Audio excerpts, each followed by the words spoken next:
Hi everyone. Sorry about that. The video got cut off. This is going to be part 2 of this video. Sorry about that. I don't think that's ever happened before. This last part of the video, we're going to... Oh yeah, my computer's slowing down now. We're going to look at this RT article about how the Syrians are saying they do not want U.S. forces in the United States. They don't want U.S. forces in Syria. So let's look at this article. So it is Assad. No one invited U.S. to Manbij. All foreign troops in Syria without permission are invaders. Let's see. Come on, computer. Okay. Any foreign forces, including those from U.S., that enter Syria without invitation are invaders, Syrian President Bashar Assad told Chinese media in an interview, noting that no one had given the U.S. troops currently in Manbij permission to be there.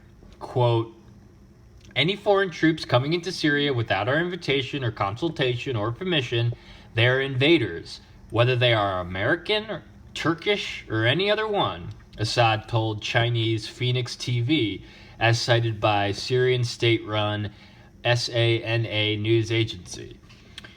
When a journalist asked the Syrian president if Damascus had opened doors for American troops in Aleppo province's city of Manbij, Assad said, no, we didn't. Quote, what are they, foreign troops, going to do? To fight ISIS, Islamic State, formerly ISIL, the Americans lost nearly every war. They lost in Iraq. They had to withdraw at the end, even in Somalia, let alone Vietnam and, in the past, Afghanistan. According to Assad, the U.S., quote, didn't succeed anywhere they sent troops. They only create a mess. They are very good in creating problems and destroying, but they are very bad in finding solutions.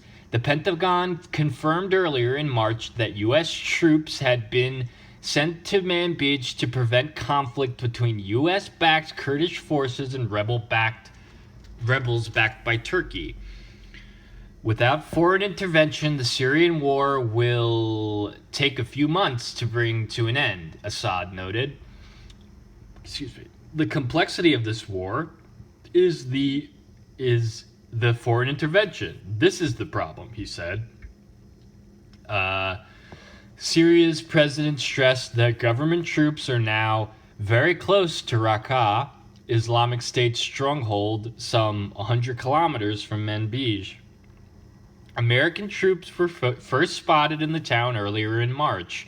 Reports emerged at the time claiming that a deal had been struck for the U.S.-backed Syrian Democratic Forces, the SDF, to hand over some 20 villages in a zone between Manbij and Al-Bab, which had been recently taken by Turkish-backed forces to the Syrian government. Quote, the Syrian forces are certainly aware of where we, U.S., are, and we are always aware of where they are.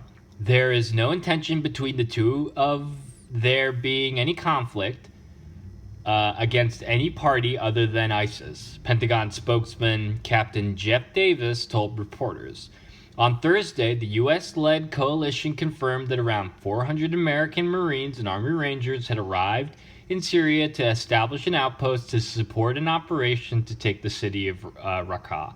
The new contingent adds to the 500 U.S. troops already in Syria.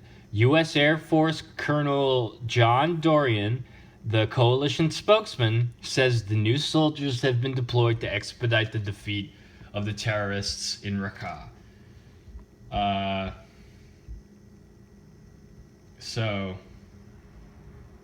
Yeah, that's really cutting through a lot of the bullshit coming out of the U.S. government that, the claims that the U.S. is doing anything in Syria but profiting off of destruction. And again, I'm no Assad fan. I'm certainly more of a fan of Assad than Obama or Trump. But Assad has it right.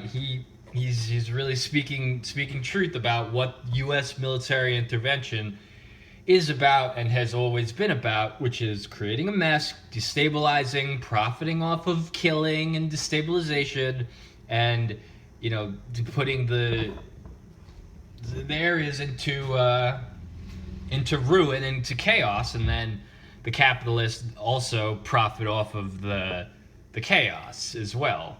There are other ways to profit in war than just blowing innocent children to smithereens. But it's this is what the U.S.'s hand is in. Now we're invading Syria and we're bombing Yemen constantly at the behest of the Saudi coalition.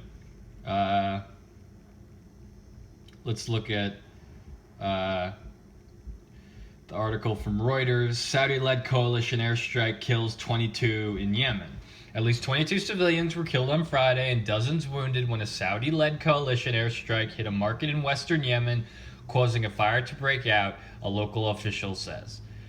A missile launched by fighter jets of the Arab Alliance hit a market selling the mild narcotic leaf cat, which is popular among Yemenis, near the Red Sea fishing town of Koka. Rescue workers on Friday night were battling a blaze in the market caused by the attack and pulling bodies out of the rubble, some of which were burned beyond recognition, according to Hashim Azazi, deputy governor of Hodeba province. Quote, all of these killed were civilians. None were holding weapons, says Azazi. A coalition spokesperson was not immediately available to comment. Koka and the nearby city of Hodeba are controlled by Iran-allied Houthi fighters who in 2014 overran Yemen's capital, Sana'a, and forced the Saudi-backed government of President Rabu Mansour Hadi to flee into exile. Yemeni government forces backed by Gulf Arab troops recaptured control of the southern Red Sea city of Al-Mocha last month in a push that paved the way for an advance on Hodeba, the country's main port city. The fighting of Yemen's west coast has displaced nearly 50,000 people in the last 6 weeks, among them children suffering from malnutrition forced to live in schools and in tents on streets. A United Nations Refugee Agency spokesman told a new news briefing in Geneva on Friday. The blocking of main roads by warring parties is hampering humanitarian access to those in need. Quote, the incident of Koka resulted in a number of civilian deaths and injuries. We're deeply saddened by this tragic loss of life, UNHCR spokeswoman for Yemen, Shabia Mantou, told Reuters. The Saudi-led coalition was forced in 2015 to fight the Houthis and troops loyal to President Ali Abdul Saleh, who have fired missiles into neighboring Saudi Arabia. Friday's attacks were the latest in a series of coalition strikes that have hit schools, hospitals, markets, and private homes. In December, the coalition acknowledged that it had made limited use of British-made cluster bombs, but said it had stopped using them. Nearly half of Yemen's 22 provinces are on the verge of famine, according to UN World Food Program, as a result of the war that has drawn in regional rivals Iran and Saudi Arabia.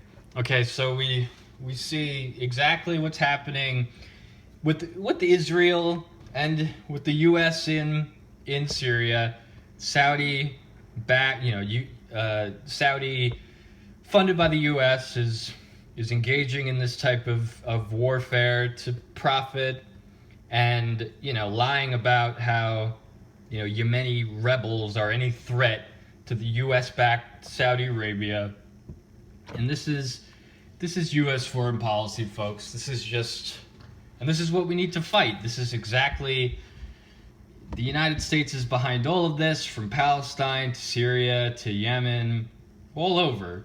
This is the U.S. and Western imperialist powers and their unctuous hand moving all of the players and then using corporate media to lie about it and say that they're doing something noble when they're only slaughtering innocent children.